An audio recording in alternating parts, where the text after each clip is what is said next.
Kita beralih ke informasi emiten pemirsa di mana PT HM Sampurna Tbk HMSP akan melakukan pembagian dividen tunai final sebesar Rp6,55 triliun atau senilai Rp56,3 per saham untuk tahun buku 2025. Keputusan ini menunjukkan konsistensi perseroan dalam menjaga kebijakan pembagian dividen ke pemegang saham di tengah dinamika industri rokok nasional.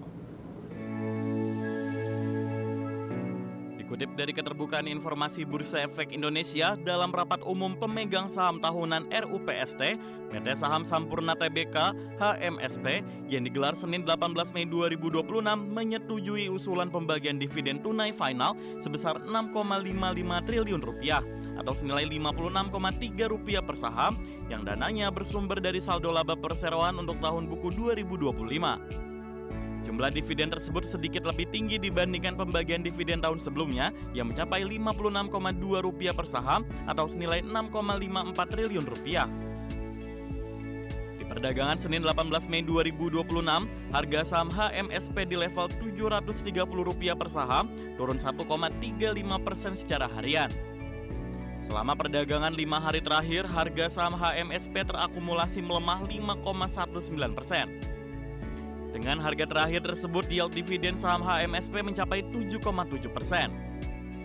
Jumlah tersebut sekitar 3 kali lipat dibandingkan suku bunga deposito rupiah di bank umum yang hanya 2%-an. Sementara berdasarkan komposisi kepemilikan saham PT Philip Morris Indonesia selaku pemegang saham pengendali diperkirakan akan menerima dividen sekitar Rp6,05 triliun. Sementara itu, investor publik memperoleh alokasi dividen sekitar Rp495,15 miliar. Dan bagi investor yang ingin memperoleh hak dividen HMSP terdapat sejumlah jadwal penting yang perlu dicermati. Berikut jadwal pembagian dividen HMSP, KAM dividen pasar reguler dan negosiasi 26 Mei 2026, ex dividen pasar reguler dan negosiasi 29 Mei 2026, KAM dividen pasar tunai 2 Juni 2026, ex dividen pasar tunai 3 Juni 2026, recording date 2 Juni 2026, pembayaran dividen 19 Juni 2026. Dari berbagai sumber untuk IDX Channel. Di tengah pelemahan indeks harga saham gabungan di sepanjang perdagangan hari ini, saham MSP secara teknikal bisa dibilang cukup tangguh pemirsa, bergerak fluktuatif dan di beberapa menit jelang penutupan sesi kedua hari ini berbalik ke zona hijau. Langsung saja kita ke grafis yang pertama, kita akan coba lihat pergerakan saham MSP di sepanjang perdagangan hari ini dan update penutupan di perdagangan hari sebelumnya. Di perdagangan 18 Mei, posisi MSP bergerak di level 730, dibuka di zona hijau pada pagi tadi di 735. Beberapa menit pasca pembukaan hingga pada pukul 10, saham MSP mengalami penguatan yang cukup signifikan di 750 intraday tertinggi hari ini. Posisi ini tidak berlangsung lama. Pada pukul 11, HMSP berbalik ke zona merah ke level 720. Pada penutupan sesi pertama siang tadi, laju pelemahan terbatas ke 725 dan bergerak flat di pembukaan sesi kedua. Saat ini HMSP kembali bergerak di zona hijau, menguat di 0,68% di level Rp735 per sahamnya. Kita beralih ke grafis selanjutnya, pergerakan saham MSP di beberapa bulan terakhir. Di perdagangan pekan terakhir di Desember, saham MSP diperdagangkan di level 715, awal Januari melesat ke level 815 dan pertengahan Februari menembus ke level intraday tertinggi dalam 6 bulan di 935. Maret April cenderung mengalami koreksi dalam hingga ke 715. Di perdagangan Mei mencoba untuk bangkit ke 750-an dan saat ini saham MSP di hari ini mengalami fluktuasi, sempat melemah ke 720 dan sempat ke level tertinggi di 750, saat ini di 735. Dari sisi valuasi pemirsa, dengan beberapa indikator yang ada, kita akan coba lihat dari posisi pernya di 10,25 kali, PSR di 0,77 kali, PBV-nya sudah berada di atas 1 kali, tepatnya di 2,77 kali, dan PCFR di 42,50 kali. Kombinasi secara fundamental, teknikal, dan juga dari sisi valuasi, dan semoga bisa menjadi salah satu referensi untuk Anda.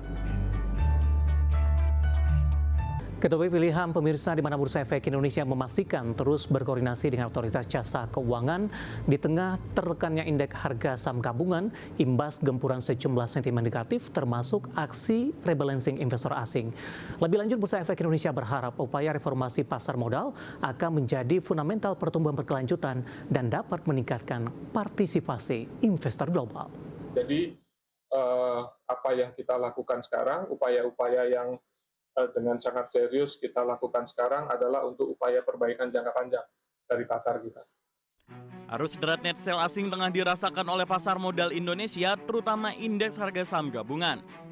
Tak hanya datang dari tinjauan dan rebalancing terbaru MSCI dan FTSE, pasar modal Indonesia saat ini digempur sentimen negatif lainnya, seperti pelemahan nilai tukar rupiah yang telah menyentuh 17.500 per dolar Amerika Serikat, serta harga minyak dunia yang telah menembus level $100 per barel. Menanggapi kondisi tersebut, pejabat sementara Direktur Utama Bursa Efek Indonesia, Jeffrey Hendrik, memastikan bursa senantiasa berkoordinasi dengan otoritas jasa keuangan dan terus melakukan monitoring aktivitas investor global. Ia menyebut aktivitas rebalancing portofolio investor global adalah hal yang wajar dalam mekanisme pasar. Di saat yang sama, ia menegaskan bahwa semua upaya reformasi yang dilakukan regulator adalah untuk menjadikan pasar modal Indonesia lebih baik dalam jangka panjang. Ya, dan tentu kami memonitor aktivitas dari investor, khususnya investor asing, ya, dan dengan rencana rebalancing yang akan dilakukan oleh investor asing, tentu ini adalah aktivitas yang wajar. Ya, tetapi sekali lagi, apa yang sedang kita lakukan, upaya bersama yang kita lakukan adalah untuk bagaimana pasar kita lebih baik, lebih dalam untuk jangka panjang. Yang pada gilirannya, tentu kita harapkan investor asing akan berpartisipasi kembali dan bahkan lebih. Sebagai gambaran, indeks harga saham gabungan sepanjang bulan Mei 2026 cenderung konsisten bergerak di zona koreksi. Sempat melaju ke level 7.100-an di awal Mei, namun IHSG kembali tertekan sejumlah sentimen termasuk diantaranya tinjauan terbaru penyedia indeks global MSCI yang membawa IHSG kembali ke bawah level 7.000-an.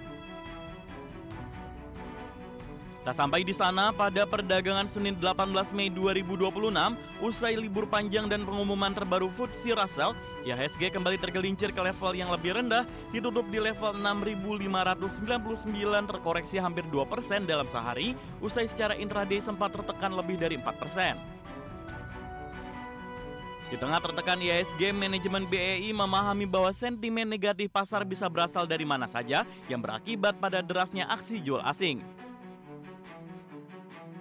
PJS Dirut BEI menyatakan bahwa peran BEI sebagai SRO pasar modal punya gerak terbatas untuk melakukan intervensi, tidak seperti kebijakan fiskal di Kementerian Keuangan atau stabilisasi rupiah di bawah otoritas Bank Indonesia.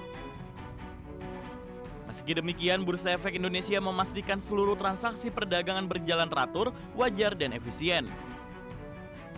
BEI juga memastikan keandalan dan transparansi infrastruktur perdagangan serta pengaturan dan pengawasan.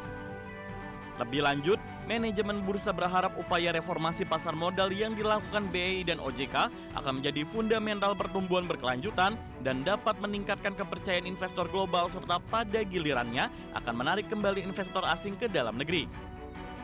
Berbagai sumber IDX Channel.